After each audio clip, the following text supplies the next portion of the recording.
Today is Monday, Parashat Miketz. Beginning of the parasha, Paro has a dream, actually two dreams that are very similar. First dream, he sees the 7 very fat cows being swallowed up by 7 thin cows. Second dream, he sees 7 thick ears of grain, of grain being swallowed by thin, dried up ears of grain.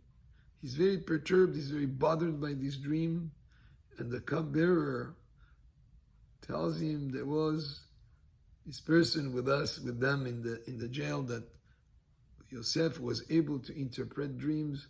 He's brought to Paro, and he tells Paro there's going to be 7 years of plenty, and then there will be 7 years of famine, and such famine that all the accumulated grain that they had from the 7 years of plenty will be consumed by the 7 years of famine.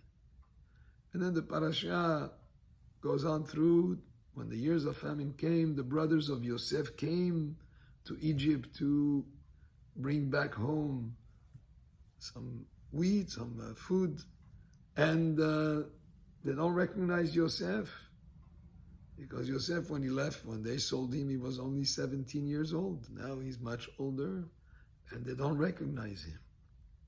And there is a series of events that take place, but we'll focus on the last one at the end of the parasha. When all the brothers are there together with Binyamin, who's the brother of Yosef from the same mother. And Yosef instructs for his goblet that he drinks wine in to be put in the bag of Binyamin specifically. After they leave, he sends after them people to catch up with them, and he says, "Hey, why did you take our master's goblet?" They say, "Please look." They found it in the bag of Binyamin, and now they're all brought back to the palace, and Yosef wants to keep Binyamin as a slave for life, because he, quote unquote, stole the goblet of the Viceroy of Egypt. What's going on here? Well, when a person does teshuvah, the real test, if he's found to be in a similar situation that he was in when he sinned, and he doesn't act the same way but changes his ways, then he's definitely a rehabilitated offender.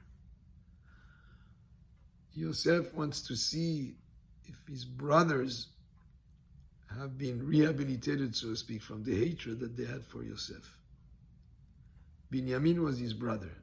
Now that he takes him as a slave for supposedly having stolen the goblet, will the brothers just walk away from him and let him be? Or will they put any effort possible to make sure that he's not left behind? And that's what happens. Yehuda and the rest of the brothers, Yehuda speaks on their behalf. Yehuda was the one who gave the idea of selling Yosef as a slave. So he's the one now that he repairs, he corrects that wrongdoing by coming forth and offering himself to be slave instead of Binyamin. So that was a proof. By being put to test in a similar situation, it was a proof that they were rehabilitated. So the idea is being put in the same situation as something that happened in the past where a person did something wrong. Will you be able to act differently? And that was what Yosef was trying to accomplish by putting them to test, and not just as an idea of a potential, but rather something that would be in reality, something that they would be faced with. Baruch Adonai le'olam, amen ve'amen.